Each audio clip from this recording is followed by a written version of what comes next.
So first off, let's start. So the first thing that we're going to talk about every class is the vocabulary. Talked to Professor Eng about this. He said during the course of this class, you will look up or define 330 words. So that will help you as you talk about this, not only this class, but as you go into business or you're doing anything else in your life, you'll just have a bunch more words. So I'll start. I'll volunteer. There's a couple words I looked up. He had the word smell in italics, and so I looked up smell to see, because I've used smell my whole life, if there was something different. Because I think let's see if it's on the back. Somewhere I read, let's see if it's on the back of the,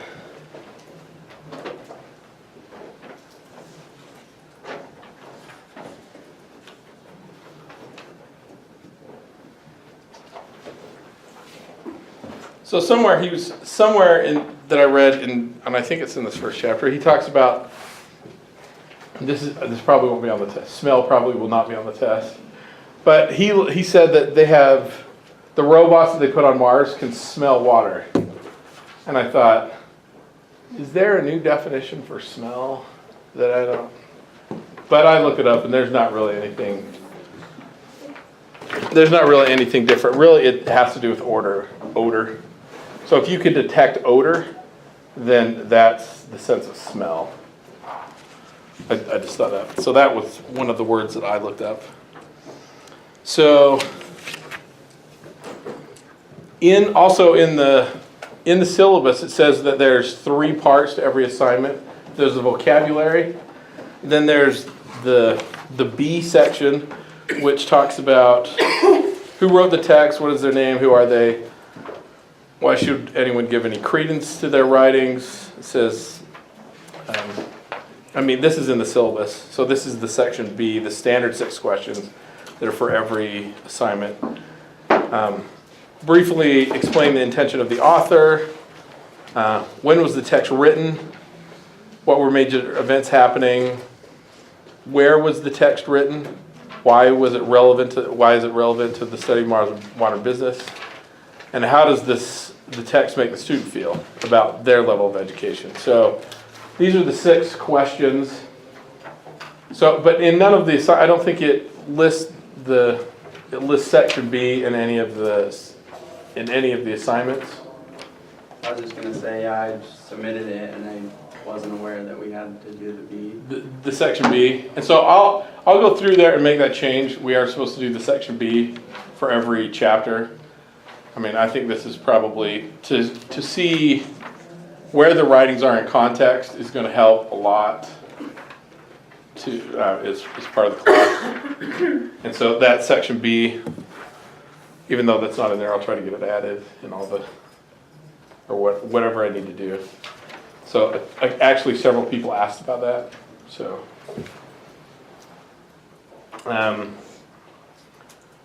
so did anyone else? So anyone else want to volunteer a word that they looked up that they found a new definition for? No one's going to volunteer. I'll volunteer another one. The thesis, and I would say an antithesis. You could say antithesis. So so for a thesis, I looked this up because I thought maybe I don't understand this. I understand it. I understood fine. Was the thesis is basically the statement that you make in a, I would say in a paper, but you could also, if you're giving a speech, you could make the thesis statement, is what you're going to try to prove in your paper or in your discussion. And so the antithesis or the antithesis, I'm going to say antithesis because has anybody else heard it ever called the antithesis? I think the antithesis is just the exact opposite of that. So that's another vocabulary. So those are the vocabulary words I looked up just to see if I was missing something. So everyone understands this about the vocabulary words. As you read through the text, they are they're in italics. So I'm going to try this just for fun. The DocuCam says it's on. Let's turn on the projector.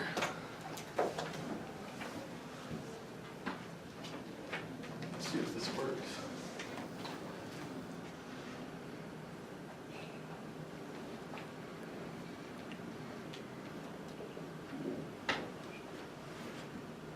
I don't think it's going to be on. It's just blinking at me.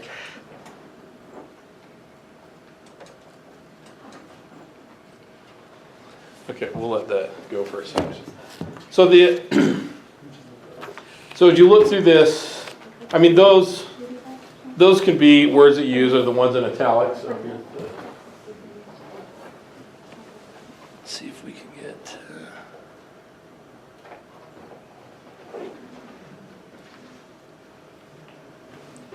I don't know, maybe that's not going to work. So you can see all of the italicized words as you go throughout the chapter. So for this is just the way I would do it. You can do the assignment however you think is best for you. But what I would do is look at, so there's text-specific questions. And so the vocabulary and the text-specific questions, I would actually look at the text-specific questions very first before you start reading. I mean, this is what I'm doing as I'm reading the book, is I look for the questions and then I just look those up. And it's the same thing. I'm not even reading, I'm kind of skimming over and then I'm just looking for the italicized words to see those. That's my first pass is looking for the italicized words. The second pass is looking for the text-specific questions. And you can actually read these chapters really quickly if you do it that way. If you, when I was in college, before I wanted to be able to read faster, so I bought a speed reading book. And I haven't actually finished the speed reading book yet. But one of the things it says, if you know what you're looking for in text, you can read over so much more material than you can if you're just reading like I have in the past, where I would just start at the beginning of the chapter and read the whole thing. And if you're interested in it and it's something that you're consumed by, you're not wasting your time. But if you've got a lot of classes and you're trying to go through the stuff really quickly, it's easier if you look for what you're trying to do and then just skim through the chapter and you can find those. Most of these chapters are not that long. I think the average is something like 12 pages. I think the longest one may be 20 pages. So we will also try to do 2 chapters a week.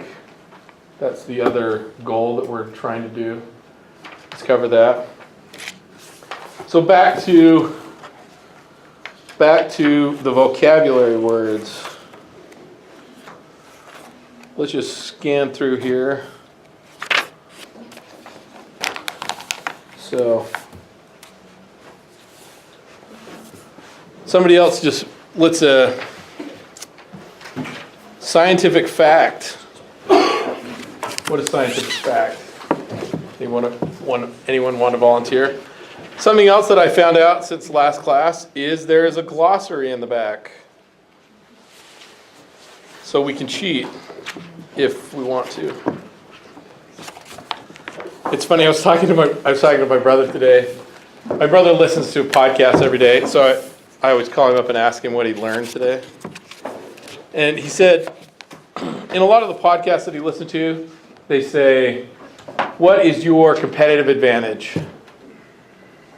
Have any of you ever heard competitive advantage? They say that. What's a company's competitive advantage? So he said something else today that I'd never heard before, but he said, what's your unfair advantage?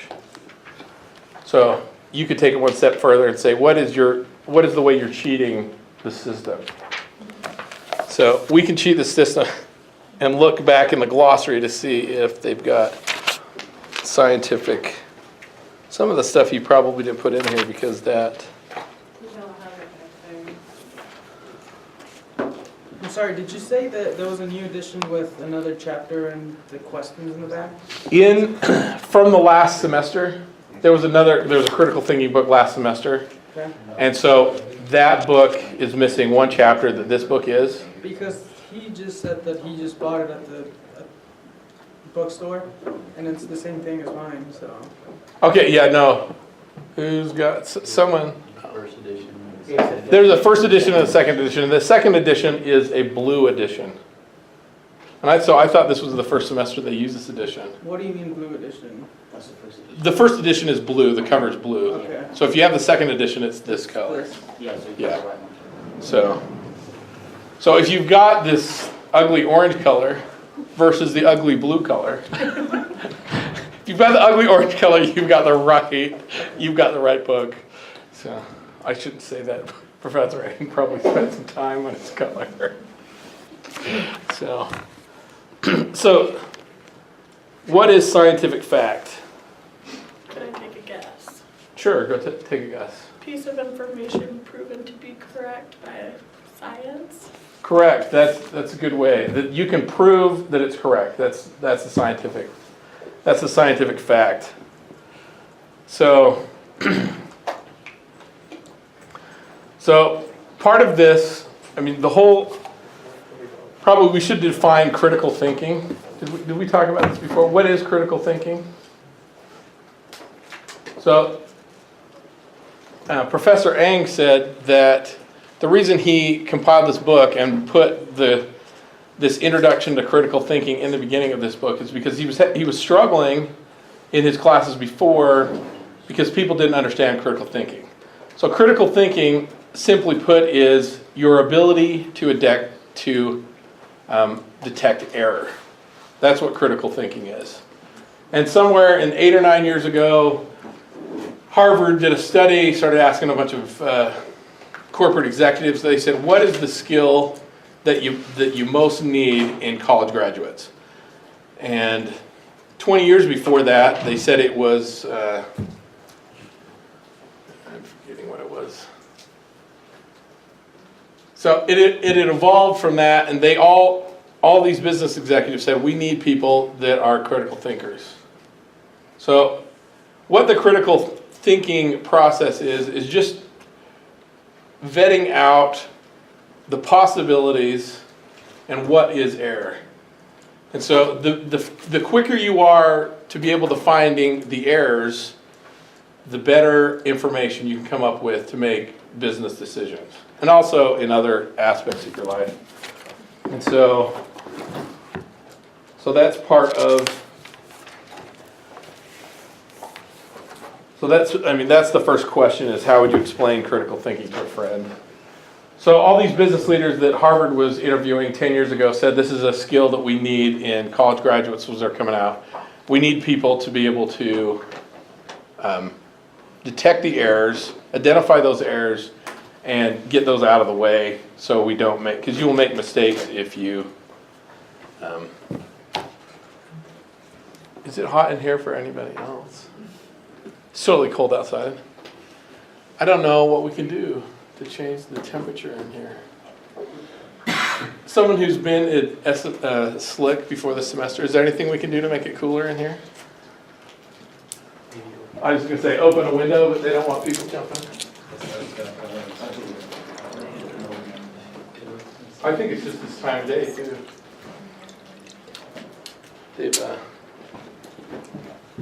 They've generated they basically created a little heater there on the side of the building. Seriously, it's really warm. It's probably warmer for those of you all who sit over there. So if you're cold, make sure you sit next to the window. If you're hot, sit next to the door. I'll see if I can figure out something we can do for that. So I didn't even look to see if anybody had even turned in the assignments. Isn't that due Saturday? What? Isn't that due Saturday? It was actually due, so this is the way the assignments work. If we're going to discuss Chapter 1 today, you should have already done the homework and it should be turned in. And so when you come to class, you should have already turned in your assignment, and then we will be talking about that next chapter. So the next chapter, when we come on Tuesday, will be chapter 2, which is brief history of trade. So I mean- is there an error on the date then? It says Saturday It at says 11. Saturday. Does it say Saturday at 11? Then I didn't change the dates right, because it should have been due last night. That's Do we need what, books for this assignment? What? Did we need our books for this assignment? Yeah, for this assignment. So you'll need, but like I said, if you don't have your books, that's why we're discussing this in class. So you should be able to, this should be no problem, because you'll turn in this assignment whenever it's due. So, and if I didn't get the dates right, I mean, that's part of the problem. That's part of the problem. None of you knew that the assignment was due last night. So the assignments are due the day before we talk about them in class. So on Tuesday, we will be talking about a very brief history of trade. So you've got if it was me and I was trying to be ahead, I would try to get both of the assignments turned in, because we're talking about the second assignment 2 days later. So that's how that's going to run. And I'm not expecting anyone to have it. I was hoping somebody would have it turned in, but since I didn't have it due, so I can't put that. So that's the way. And so I'll go in there and check the dates. I thought I changed the dates. Took me a while to go in there and change the dates. So if they're not, I'll go in and take a look. So the very brief history of trade is not due till the night before the next class period. Yes, correct. So it says 11 p.m. the night before the next class. I could be mean and put it at like 3 in the morning. So people, yeah, because then people will wait. So maybe I should move it up to 9 or something. So, but we'll leave it at 11. So the first question in the text specific questions was this: what is it? How would you explain critical thinking to a friend? We've kind of talked about that. It says, what are the advantages of learning to detect errors? To make it right. Yeah. So one, to make the situation right, and the other is to avoid making mistakes. I was thinking about this. There's a lot of ways that we can determine what's right. One is we can experiment ourselves. 2 is we can read to find out what other people have done.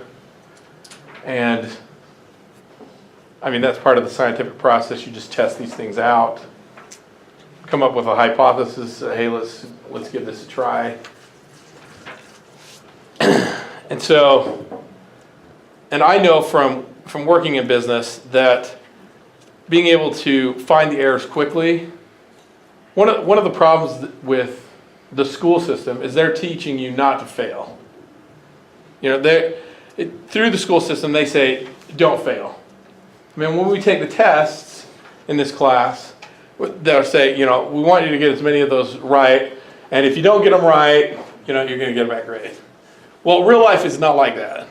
Real life is you need to try lots of stuff and fail before you find the correct answer sometimes. And so the faster that you can fail, a lot of times the faster that you can actually get to where you can find the truth in the matter. So that's one thing, is they build us up with fear when we're in school, that we're fear of failure. But most of the people that are really successful have failed a lot, have tried a lot of things that did not work. And the reason they're successful is because they have failed lots of times and they know not to make the mistakes. So, I'm trying to think of a good example of, and I can't think of one. I should have come up with a good one. And said, what things prevent people and businesses from thinking critically?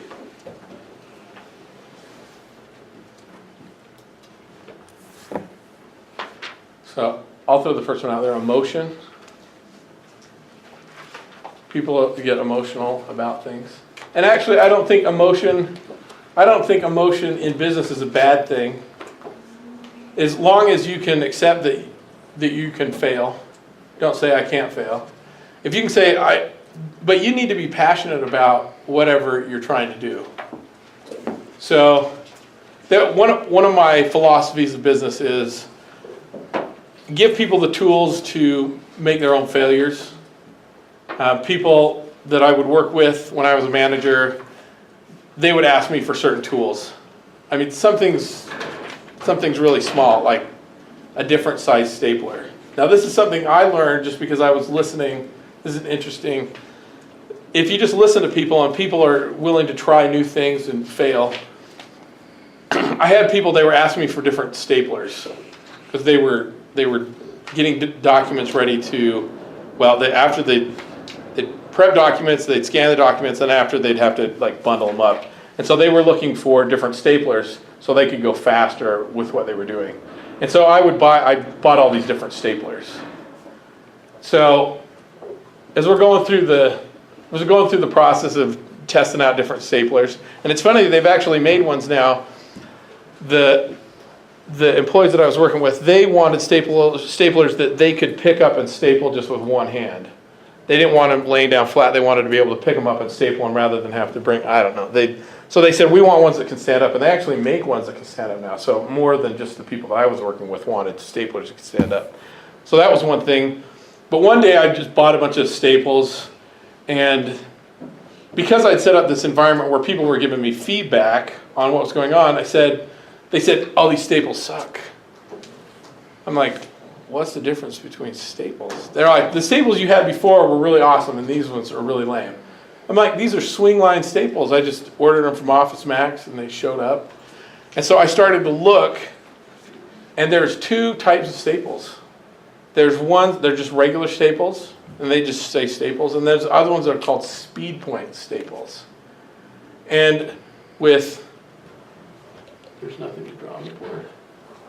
So with a regular staple, it's got one blade that goes this way. So if you're looking at it, it looks like kind of like a knife blade that goes along one edge of the staple. And for most applications, if you're just stapling a couple pieces of paper together, you wouldn't notice. But then there's these speed point staples that have the edge, and then they're actually cut off so there's a point. And those will, like the regular staples will go through 3 or 4 pages without any problem. Once you get up to 10, they hardly will go through. But these speed point staples will go up to 40 or 50 pages if you hit hard, which is just crazy. Like I never would have learned that had I not kind of been listening to the people. And so that's one of the things where, it doesn't matter in certain circumstances what kind of staples you're using. So thinking critically in a business setting, hopefully you're in a setting where the people that you're working with and the management want you to think critically and find the problems with whatever process you're working on. And if management if they would just listen to the people, I'm sure you all have worked somewhere where it just didn't seem like the management was listening to what people were saying. It just amazes me. If they would just listen, the business will make more money, your life would be better, and things would just go better. That's kind of the advantage. So, on to the next philosophy here. In the book, it's the only illustration in the whole book. This talks about, this is question 5 and 6. What is a type 1 error in personal life, society, and business? So it's just what is a type 1 error and what is a type 2 error. So this is one of the vocabulary words. Like I had no idea before I read this. Which page is that? So this is on page 3. It's this diagram. Reality. And so we've got reality and perception. So we all start out with perceptions. And through critical thinking, we want to find out what reality is. What's the truth? And so a type 1 error is something that you misperceive reality, you think it's true, but it's actually false. You think something is false, but it's actually true.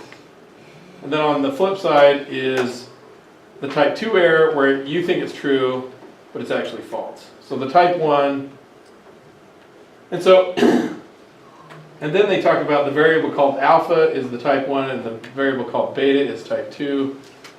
And I actually looked those up to see if I could find that definition more often. Because I've heard the term beta testing. I've been in software development for a long time and everybody's just talking about beta testing. It doesn't really fit into this definition of beta. So I looked through, and most of the people that would define beta testing is because we've got alpha testing, which is the first, and then beta, just part of the Greek alphabet. I think that's where the beta testing comes from.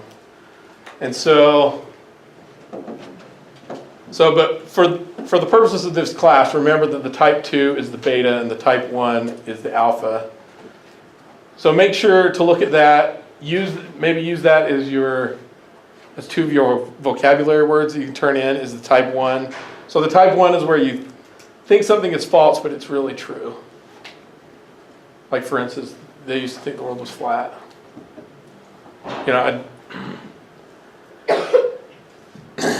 Those types of things, that was where, no, that's actually a type 2 error. They misperceived reality with that, which is actually false. That's a type 2 error. Then the type 1, I'm trying to think of something. Can someone think of something in society today where you think is a type 1, where we all think it's correct, but it's where we all think it's false, but in actuality it's true?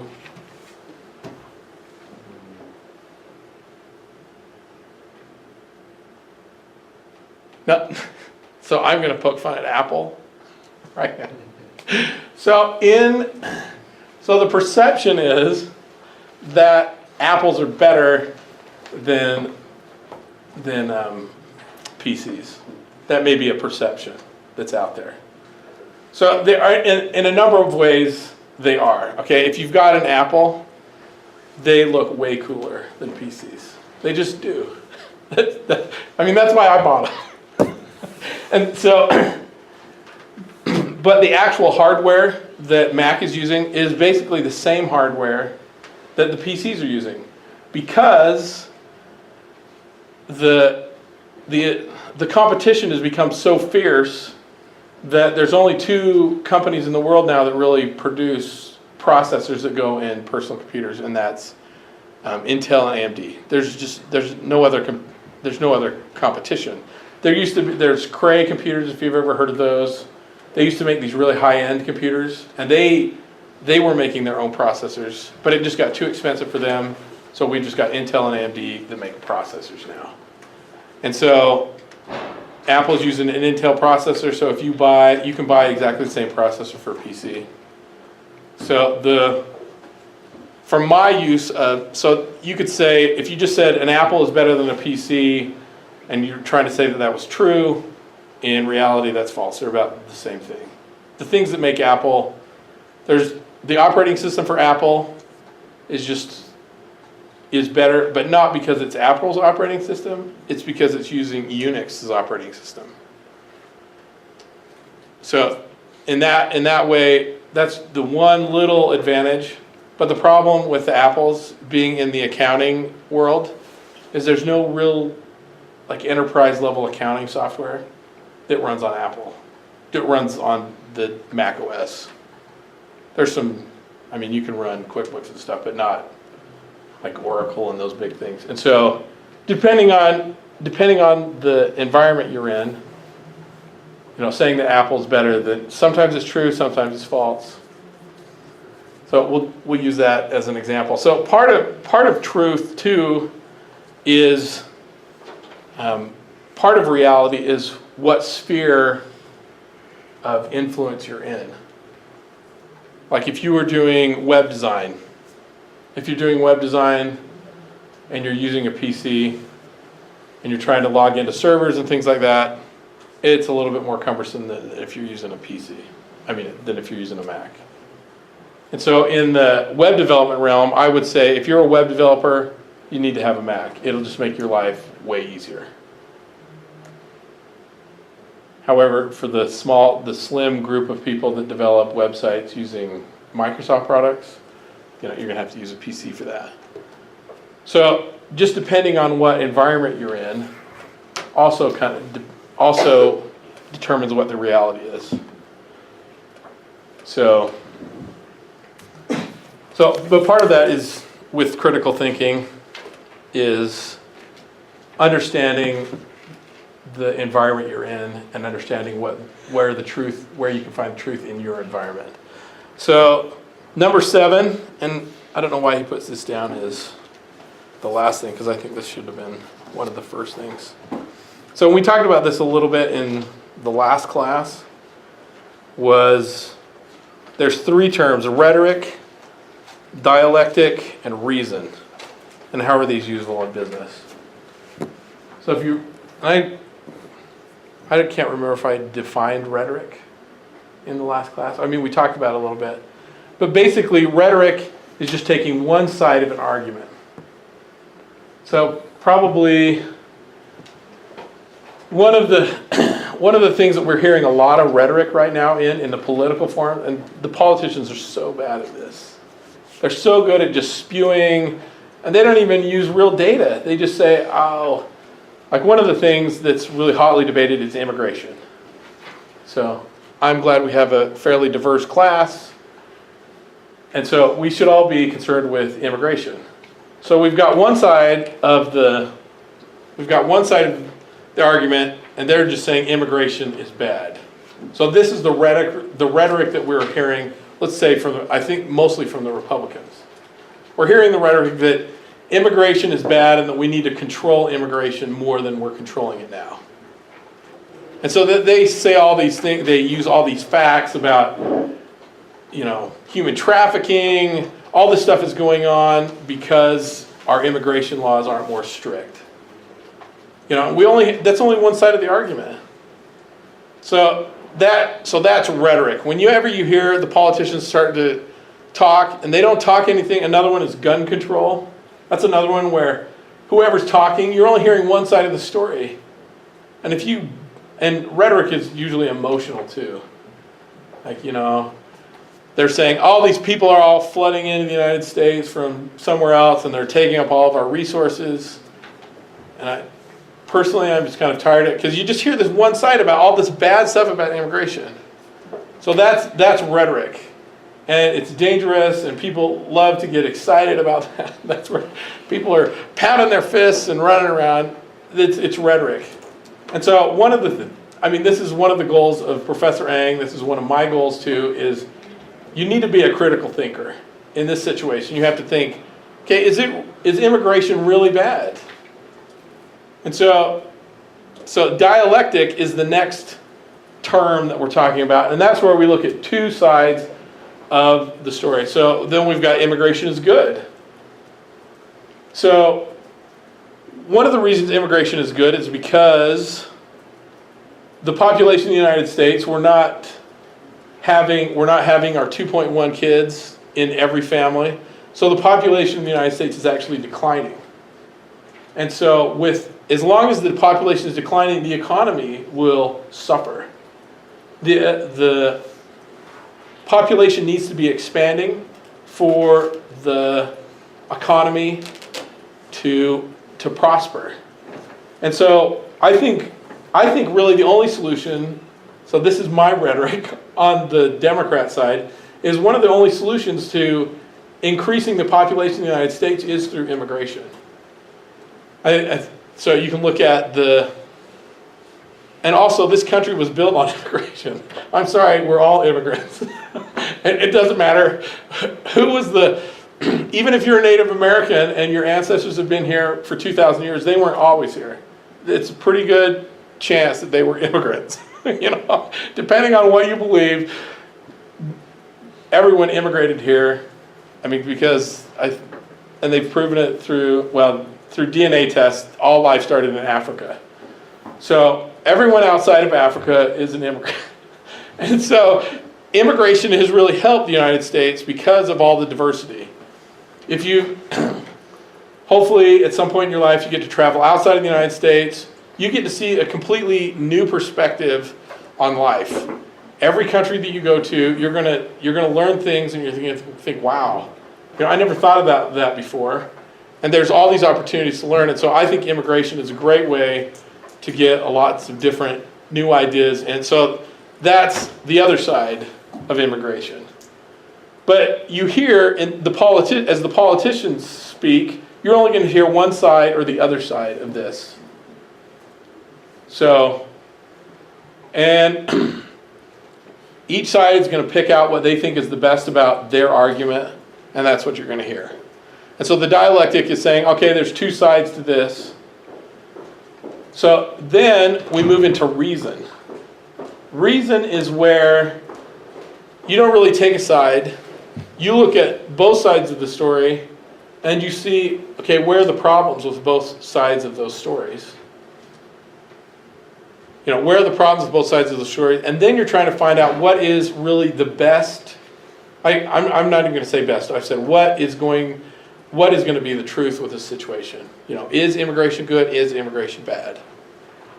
And obviously there's also so that's where you come up with the thesis and the antithesis. So basically I've come up with the thesis and the antithesis on immigration's good, immigration's bad. You can also make a blend of those two, and they call that synthesis, where you've got the two sides come together. So on both sides of the argument, there's good and there's bad. You know, if the United States just opened up its borders and let everyone come into the United States that wanted to, we'd end up with a few crazies. We have a few crazies here already that are perfectly good, you know, born and raised. But in the reasons that you have to make conclusions, right? Because you see both sides, but you don't take part of any of both sides of the reasons then. Yeah, and so you come up with, and that's why you hear the reasonable solution to this problem. So the difference between reason and dialectic would be that reason's not biased, or is it both sides? Yeah, reason. There's no bias in reason. Reason is like we're looking for truth, and we're going to come up with truth. You know, so there's certain, like that's why we're talking about scientific fact, scientific laws. And so there are just certain things that are going to happen, and the closer you get to those scientific laws, the better the situation is going to be. So like for instance, if I take my phone and I throw it up in the air, it's going to hit the ground. You know, if I don't have a case on it or something, and it hits the ground, if it hits the cement, you know, that's the end of my phone. So the reality is, gravity is going to affect whatever I throw up. You know, you could make arguments about, hey, I can throw my iPhone 100 feet in the air if I have some special case on it or whatever. So it's really not going to affect what's going on. So you can actually change reality a little bit in that situation. You could start out with a theory, if I throw up my phone and it hits the ground, it's going to break. But you can change the reality a little bit if you change the environment. So, but you're right. Reason is we're trying to find out what's going to happen or what is reality. So, and then in certain instances, it's going to be tough to find. It's going to be tough to find the truth in a situation. So, one of the things that they also talk about with critical thinking is sense. So, anything that has to do with and we say five senses, but we have more than just five senses. Like we can see, we can hear, we can feel, we can smell. Some of the other senses are, we can feel pressure. There's a difference between just feeling and feeling pressure. You know, 'cause like for instance, if you had 1,000-pound weight and you slowly started to put it on your fingers, at some point you're going to know, hey, look, I need to move my fingers. Not because we felt it, but because we're feeling the pressure. So there's more senses, and so there's sense. And then if there's something that, a theory that we have that we can't test with any of those senses, then we're going to call that nonsense. That was kind of interesting when I read that. I'm like, oh, because a lot of times people will talk about their belief system, and someone else will just think, you know, that's nonsense. And it's true, it is nonsense. My belief that I have in extraterrestrial life is nonsense. There's, like, at this point, it's nonsense because there's no way that I can prove that there's other life out there.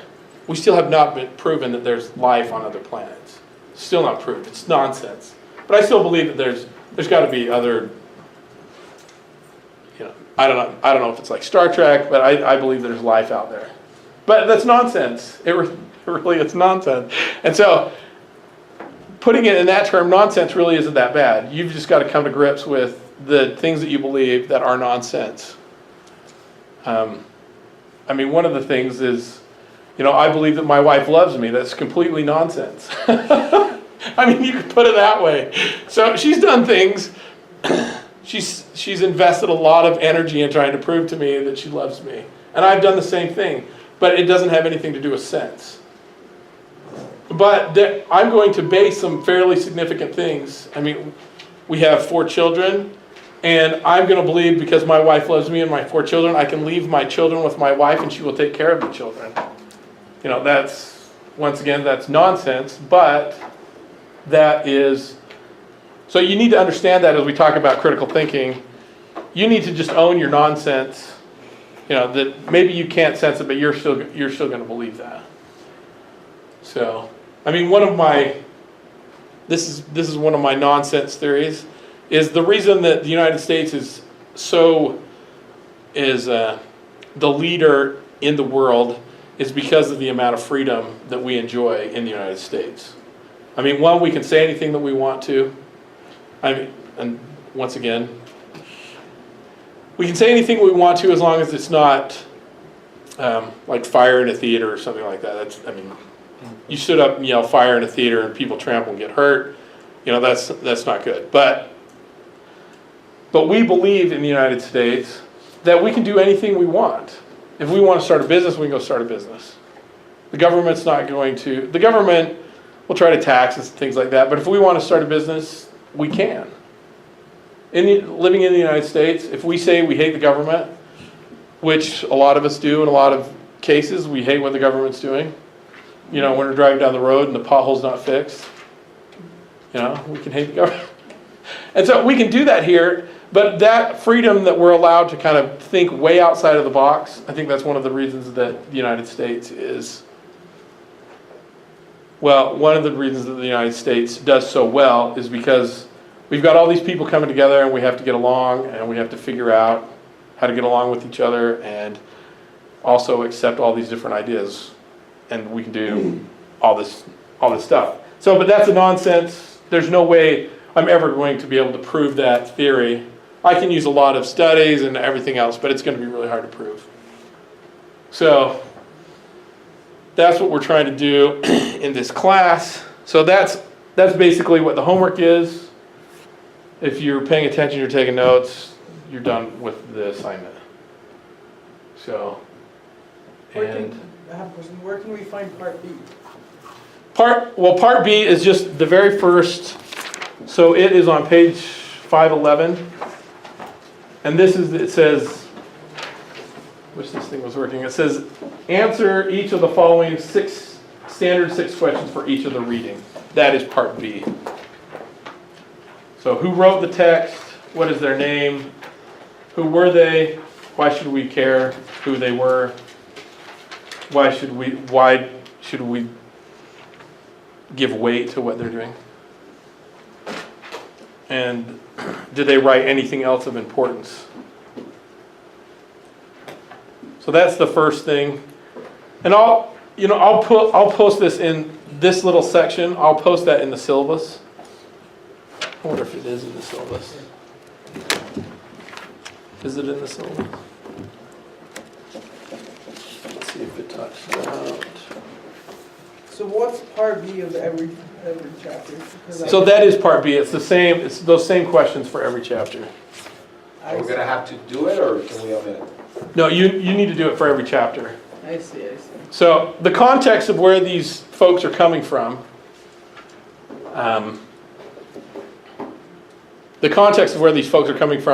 will help you better understand the situation. Like, for instance, there's a series of plays called Shakespeare's Histories, think it's Richard III, Henry IV Part 1, Henry IV Part 2, and Henry V. I mean, Henry V was made into a movie. The other ones are kind of boring compared to the Henry V. But it really helps to understand the context where Shakespeare wrote those plays. So Shakespeare, a business model back in well, I think it was a business model for most people that had wealth and power up until like probably the 18th century, was if you wanted some extra stuff, you attacked another group of people and you took their stuff, took their land, took their resources. That was a business model. So that's what all these kings were doing.